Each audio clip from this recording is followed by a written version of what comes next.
Item ಯಾವುದೇ ಇರಲಿ try ಮಾಡಿ ಆಚಿ ಚಿಕನ್ ಮಸಾಲಾ. ಸೀರಿಯಲ್ ಮತ್ತು ಸಿನಿಮಾ ನಟ ದಿಲೀಪ್ ರಾಜ್ ಇನ್ನಿಲ್ಲ. ಈ ಸುದ್ದಿ ಬರ ಸಿಡಿಲಿನಂತೆ ಬರುತ್ತೆ ಬೆಳಗ್ಗೆ. ಪಾಪ ನಿನ್ನೆ ರಾತ್ರಿನೇ ಅವರಿಗೆ ಹೃದಯಾಘಾತ ಆಗಿ ಆಸ್ಪತ್ರೆಗೆ ಹೋಗೋ ದಾರಿಯ ಮಧ್ಯೆ ಅವರು ನಿಧನರಾಗ್ತಾರೆ ಅನ್ನೋ ಸುದ್ದಿ ಬಹಳ ನೋವಿನ ಸಂಗತಿ ಇದು. ನೆಚ್ಚಿನ ಫಾರ್ಮ್ ಹೌಸ್ನಲ್ಲಿ ದಿಲೀಪ್ ರಾಜ್ ಅಂತ್ಯಕ್ರಿಯೆ ನೆರವೇರುತ್ತೆ. ರಾಮನಗರದ ಕಡೆ ಹೊರಟಿದೆ ಈಗ ದಿಲೀಪ್ ರಾಜ್ ಅವರ ಪಾರ್ಥಿವ ಶರೀರ. ದಿಲೀಪ್ ರಾಜ್ ಫಾರ್ಮ್ ಹೌಸ್ನಲ್ಲಿ ಅಂತ್ಯಕ್ರಿಯೆಗೆ ಸಿದ್ಧತೆಯನ್ನ ಮಾಡಿಕೊಳ್ಳಲಾಗ್ತಾ ಇದೆ. ರಾಮನಗರ ತಾಲೂಕಿನ ಗುನ್ನೂರು ಬಳಿ ಇರುವಂತ ಫಾರ್ಮ್ ಹೌಸ್. 10 ವರ್ಷಗಳ ಹಿಂದೆ 1 ಎಕರೆ ಜಮೀನನ್ನ ಖರೀದಿಸಿದ್ರು ದಿಲೀಪ್ ರಾಜ್ ಅವರು. ಆ ಜಾಗದಲ್ಲಿ ಇಷ್ಟಪಟ್ಟಂತೆ ಫಾರ್ಮ್ ಹೌಸ್ ನಿರ್ಮಿಸಿದ್ರು ದಿಲೀಪ್. ತಿಂಗಳಿಗೊಮ್ಮೆ ಫಾರ್ಮ್ ಹೌಸ್ಗೆ ಭೇಟಿ ನೀಡ್ತಾ ಇದ್ರಂತೆ ದಿಲೀಪ್ ರಾಜ್. ಅದೇ ತೋಟದಲ್ಲಿ ಸಂಜೆ 4 ಗಂಟೆ ವೇಳೆಗೆ ಅಂತ್ಯಕ್ರಿಯೆ ನೆರವೇರಿಸಲಾಗುತ್ತೆ. ಸೀರಿಯಲ್ನಲ್ಲಿ ಬಹಳಷ್ಟು ಹೆಸರನ್ನ ಮಾಡಿದ್ರು ಇತ್ತೀಚಿನ ದಿನಗಳಲ್ಲಿ. ಜೊತೆಗೆ ಸಾಕಷ್ಟು ಜನ ಫ್ಯಾನ್ಸ್ ಕೂಡ ಇದ್ದಾರೆ ಅವ್ರಿಗೆ. ಅದಾದ ನಂತರ ಅವರು ದೊಡ್ಡ ದೊಡ್ಡ ಸಿನಿಮಾ ಸ್ಟಾರ್ಗಳ ಜೊತೆಗೆ ಅಥವಾ ಸ್ಟಾರ್ ಹೀರೋಗಳ ಜೊತೆಗೆ ನಟಿಸಿ ಸೈ ಎನಿಸಿಕೊಂಡಂಥ ವ್ಯಕ್ತಿ, ಒಬ್ಬ ನಟ. ಎಸ್, ಈ ದೃಶ್ಯದಲ್ಲಿ ನಿಮಗೆ ತೋರಿಸ್ತಾ ಇದ್ದೀವಿ. ಅವರ ಫಾರ್ಮ್ ಹೌಸ್ನಲ್ಲಿ ಅಂತ್ಯಕ್ರಿಯೆಗೆ ಸಿದ್ಧತೆಯನ್ನ ಮಾಡಿಕೊಳ್ಳಲಾಗ್ತಾ ಇದೆ. ಸೊ ಅವರು ಭಾಳ ಇಷ್ಟಪಟ್ಟು 1 ಎಕರೆ ಜಾಗನ ಖರೀದಿ ಮಾಡಿದ್ರಂತೆ. ಸೊ ಅದೇ ನೆಚ್ಚಿನ ಫಾರ್ಮ್ ಹೌಸ್ನಲ್ಲಿ ಇವತ್ತು ಮಣ್ಣಲ್ಲಿ ಮಣ್ಣಾಗ್ತಾರೆ ದಿಲೀಪ್ ಅವರು. ಸೊ ರಾಮನಗರದ ಕರೆಗೆ ಈಗ ದಿಲೀಪ್ ಅವರ ಪಾರ್ಥಿವ ಶರೀರ ಹೊರಟಿದೆ.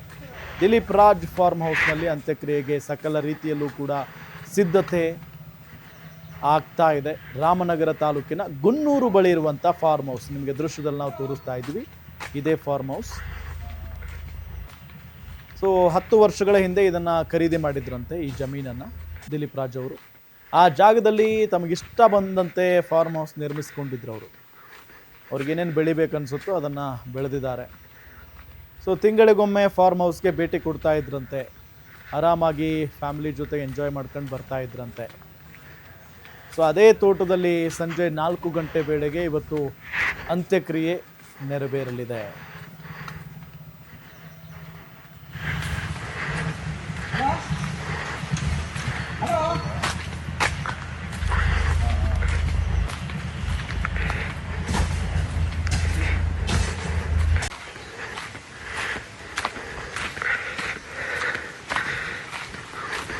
ಏನ್ ಹೇಳಿ,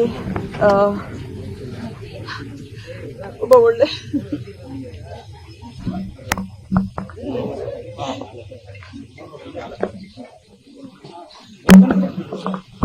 ಪ್ರೆಸೆಂಟ್ ಬ್ರಹ್ಮಗಂಟು ಅನ್ನೋ ಸೀರಿಯಲ್ ಅಲ್ಲಿ ನಾನು ಆಕ್ಟ್ ಮಾಡ್ತಾ ಇದ್ದೀನಿ. ಈಗ ಅವ್ರ ಪ್ರೊಡಕ್ಷನ್ ಅಲ್ಲಿ. ಇದಕ್ಕೆ ಮುಂಚೆ ಹಿಟ್ಲರ್ ಕಲ್ಯಾಣದಲ್ಲಿ ಅವನೇ ಹೀರೋ, ನಾನು ಅವರತ್ತೆ ಕ್ಯಾರೆಕ್ಟರ್ ಮಾಡಿದ್ದೆ. ಈಗ್ಲೂ ನಾನು ಅವನ ಅಳಿಯ ಅಂತಾನೆ ಕರೀತಾ ಇದ್ದಿತ್ತು. ಏನು ತೊಂದರೆ ಇರ್ಲಿಲ್ಲ ಅವ್ನಿಗೆ, ಚೆನ್ನಾಗಿದ್ದ. ಯಾವ ಹೆಲ್ತ್ ಇಶ್ಯೂನು ಇರ್ಲಿಲ್ಲ, ಏನು ಇರ್ಲಿಲ್ಲ, ಚೆನ್ನಾಗೇ ಇದ್ದವನು. ಆಮೇಲೆ ಅದು ಇದು ತಿಂತಾ ಇದ್ದ ಅಂದ್ರೆ ಅದು ಇಲ್ಲ, ಯಾವ ಬ್ಯಾಡ್ ಹ್ಯಾಬಿಟ್ಸೇ ಇಲ್ಲ ಅಂತವನ್ನ ದೇವ್ರು ಇಷ್ಟು ಬೇಗ ಕರ್ಕೊಂಡ ಅಂದ್ರೆ ತುಂಬಾ ನೋವಾಗ್ತಿದೆ ಸರ್. All in one. ಅವನು ಒಂದು ಹೀರೋ ಆಗಿದ್ದ, ಪ್ರೊಡ್ಯೂಸರ್ ಆಗಿದ್ದ, ಡೈರೆಕ್ಟರ್.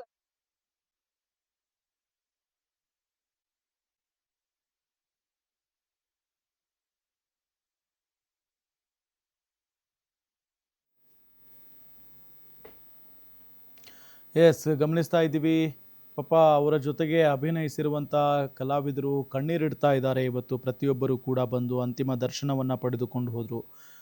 ಗೋಲ್ಡನ್ ಸ್ಟಾರ್ ಗಣೇಶ್ ಅವರು, ಜೊತೆಗೆ ರವಿಶಂಕರ್, ಇವರೆಲ್ಲ ರವಿಶಂಕರ್ ಮಾತನಾಡ್ತಾ ಇದ್ದಂಥ ಸಂದರ್ಭದಲ್ಲಿ ಹೇಳಿದರು, ನಾನು ಗಣೇಶ್ ಮತ್ತು ದಿಲೀಪ್ ಎಲ್ಲರೂ ಕೂಡ ಒಟ್ಟಿಗೆ ಅಂದರೆ ಈ ಒಂದು ಜರ್ನಿ ಶುರು ಮಾಡಿದ್ವಿ.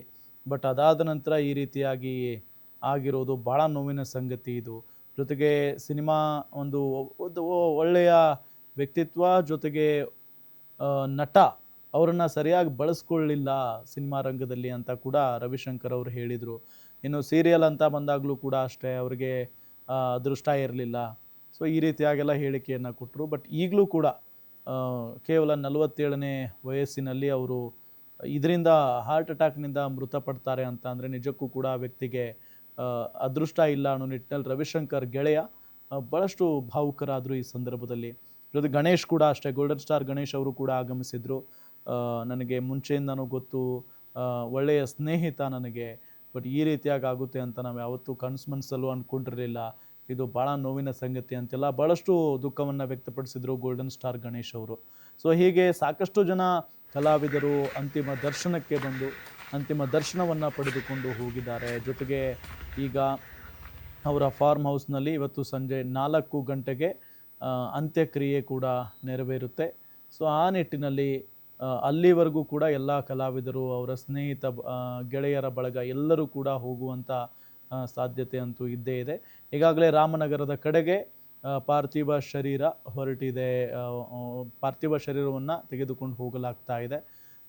ಇನ್ನೇನು ಕೆಲವೇ ಗಂಟೆಗಳಲ್ಲಿ ಮಣ್ಣಲ್ಲಿ ಮಣ್ಣಾಗಲಿದ್ದಾರೆ ದಿಲೀಪ್ ರಾಜ್ ಅವರು.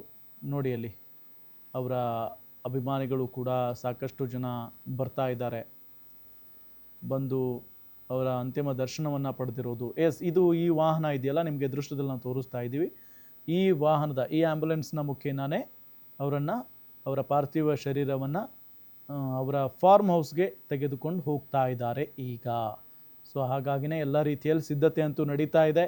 ತೋಟದ ಆ ಒಂದು ಫಾರ್ಮ್ ಹೌಸ್ ಏನಿದೆಯಲ್ಲ, ಅಲ್ಲೂ ಕೂಡ ಎಲ್ಲ ರೀತಿಯಲ್ಲೂ ವ್ಯವಸ್ಥೆಯನ್ನು, ಅಂತ್ಯಕ್ರಿಯೆಗೆ ವ್ಯವಸ್ಥೆಯನ್ನು ಮಾಡಿಕೊಳ್ಳಲಾಗ್ತಾ ಇದೆ.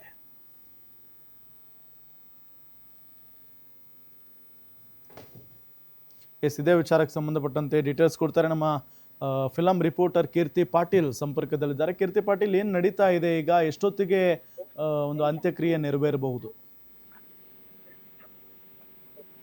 ಸದ್ಯಕ್ಕೆ ದಿಲೀಪ್ ಅವರ ಇರುವಂತಹ ನಿವಾಸದಲ್ಲಿ ನಾವು ಇವತ್ತು ಇದ್ದೀವಿ. ಅಂದ್ರೆ ಇತ್ತೀಚೆಗಷ್ಟೇ ಅವರು ಸಾಕಷ್ಟು ಸಿನಿಮಾಗಳಿರಬಹುದು, ಜೊತೆಗೆ ಒಂದಷ್ಟು ಸೀರಿಯಲ್ ಅಲ್ಲಿ ಬ್ಯುಸಿ ಆಗಿದ್ರು. ಹಾಗೆ ಟೇಬಲ್ ವರ್ಕ್ ಕೂಡ ನಡೀತಾ ಇತ್ತು. ಮುಂದಿನ ಪ್ರಾಜೆಕ್ಟ್ಸ್ ಗಳ ಬಗ್ಗೆ ಡಿಸ್ಕಷನ್ ಸಾಕಷ್ಟು ಕಲಾವಿದರ ಜೊತೆಗೆ ಅವರು ಮಾತನಾಡಿದ್ರು. ಜೊತೆಗೆ ಒಂದಷ್ಟು ಹೀರೋಯಿನ್ಸ್ ಅನ್ನು ಸಹ ಅವರು ಕಾಸ್ಟ್ ಮಾಡಬೇಕು ತಮ್ಮ ಪ್ರೊಡಕ್ಷನ್ ಅಲ್ಲೇ ಅನ್ನುವಂತ ಒಂದು ಯೋಚನೆ ಕೂಡ ಇಟ್ಕೊಂಡಿದ್ರು. ಆದ್ರೆ ಎಲ್ಲವೂ ಪ್ಲಾನ್ಸ್ ಈಗ ಅರ್ಧಕ್ಕೆ ನಿಂತಿದೆ ಅಂತಾನೆ ಹೇಳ್ಬೋದು.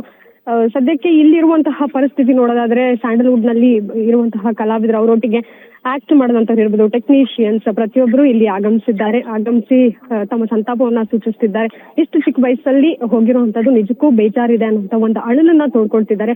ಜೊತೆಗೆ ಇಬ್ರು ಹೆಣ್ಮಕ್ಳು ಕೂಡ ದಿಲೀಪ್ ಅವರಿಗೆ ಇರೋದ್ರಿಂದ ಎಲ್ಲೋ ಪುನೀತ್ ರಾಜ್ಕುಮಾರ್ ಅವ್ರಿಗೂ ಇಬ್ರು ಹೆಣ್ಮಕ್ಳಿದ್ರು, ಇವ್ರಿಗೂ ಇಬ್ರು ಹೆಣ್ಮಕ್ಳಿದ್ದಾರೆ ಅನ್ನುವಂತ ಅಲ್ಲಿ ಕನೆಕ್ಟ್ ಆಗ್ತಿರುವಂತದ್ದು. ಜೊತೆಗೆ ಅಪ್ಪು ಅವ್ರು ಕೂಡ ಇದೇ ಹೃದಯಘಾತದಿಂದ ಸಾವನ್ನಪ್ಪಿದ್ರು. ಸೇಮ್ ಇದೇ ಪರಿಸ್ಥಿತಿ ಕೂಡ ಈಗ ದಿಲೀಪ್ ಅವ್ರಿಗೂ ಕೂಡ ಬಂದಿರುವಂತದ್ದು. ಬೆಳಗಿನ ಜಾವದಲ್ಲೇ ಅವ್ರಿಗೂ ಕೂಡ ಹಾರ್ಟ್ ಅಟ್ಯಾಕ್ ಆಗಿದೆ ಅನ್ನುವಂಥದ್ದು ಅವರ ಕುಟುಂಬಸ್ಥರು ಹೇಳ್ತಿರುವಂತದ್ದು. ಸದ್ಯಕ್ಕೆ ಇಲ್ಲಿಂದ ಇನ್ನು ಕೆಲವೇ ಕ್ಷಣಗಳಲ್ಲಿ ಪಾರ್ಥಿವ ಶರೀರವನ್ನ ರಾಮನಗರ ಕಡೆಗೆ ಕರೆದೊಯ್ಯಲಾಗುತ್ತೆ. ಅಲ್ಲಿ ಅಂದ್ರೆ 10 ವರ್ಷಗಳ ಹಿಂದೆ 1 ಎಕರೆ ಭೂಮಿಯನ್ನ ಅವರು ಖರೀದಿ ಮಾಡಿದ್ರು ಫಾರ್ಮ್ ಹೌಸ್ ನಲ್ಲಿ, ಗುನ್ನೂರು ನಲ್ಲಿ. ಹೀಗಾಗಿ ಅದೇ ಫಾರ್ಮ್ ಹೌಸ್ ತುಂಬಾ ಇಷ್ಟಪಟ್ಟು ಅವರು ಪ್ರತಿ ತಿಂಗಳು ಒಂದ್ಸಲ ಆದ್ರೂ ಹೋಗಿ ಭೇಟಿ ಕೊಡ್ತಿದ್ರಂತೆ. ಇದೀಗ ಅದೇ ಅವ್ರು ಇಷ್ಟಪಟ್ಟಿರುವಂತಹ ಒಂದು ಫಾರ್ಮ್ ಹೌಸ್ ನಲ್ಲಿ ಅವರ ಅಂತ್ಯಕ್ರಿಯೆಯನ್ನು ಮಾಡೋದಕ್ಕೆ ಪ್ರತಿಯೊಂದು ಸಿದ್ಧತೆಗಳನ್ನ ಈಗಾಗಲೇ ಅಲ್ಲಿ ಮಾಡ್ಕೊಳ್ತಿರುವಂತದ್ದು. ಅಂದ್ರೆ ಇವರು ಲಿಂಗಾಯತರು, ಹೀಗಾಗಿ ಲಿಂಗಾಯತ ಸಂಪ್ರದಾಯದಲ್ಲಿ ಒಂದು ಅಂತ್ಯಕ್ರಿಯೆ ಕೂಡ ಮಾಡಲಾಗುತ್ತೆ. ರಾಮ್, ಓಕೆ, ಥ್ಯಾಂಕ್ ಯು ತಮ್ಮೆಲ್ಲ ಮಾಹಿತಿಗಾಗಿ. ಎಲ್ಲ ಮೀಡಿಯಾದವ್ರಿಗೂ ನಮ್ಮ ತುಂಬ ಹೃದಯದ ಥ್ಯಾಂಕ್ಸ್ ಹೇಳಕ್ ಬಯಸ್ತೀನಿ. ನನ್ನ ತಮ್ಮ ಇಷ್ಟು ಸಂಪಾದನೆ ಮಾಡಿದಾನೆ ನಾನಂತೂ ಗೊತ್ತಿರಲಿಲ್ಲ. ಎಲ್ಲರೂ ಅವ್ನ ಪ್ರೀತಿ ಪಾತ್ರರಾಗಿದ್ದೀರಾ. ಎಲ್ಲರೂ ಬಂದು ಅವನಿಗೆ ಹಾರೈಸಿ ಅವನ ಆತ್ಮಕ್ಕೆ ಶಾಂತಿ ಕೊಡ್ಲಿ ಅಂತ ಕೇಳಿ ಅಷ್ಟೇ ನಾವು ಕೇಳ್ಕೊಳ್ಳೋದು.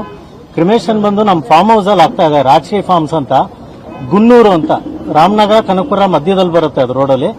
ಗುನ್ನೂರು ರಾಜಶ್ರೀ ಫಾರ್ಮ್ಸ್ ಅಂತ, ಅಲ್ಲಿ ಅಂತ್ಯಕ್ರಿಯೆ ನಡೆಯುತ್ತೆ ದಿಲೀಪ್.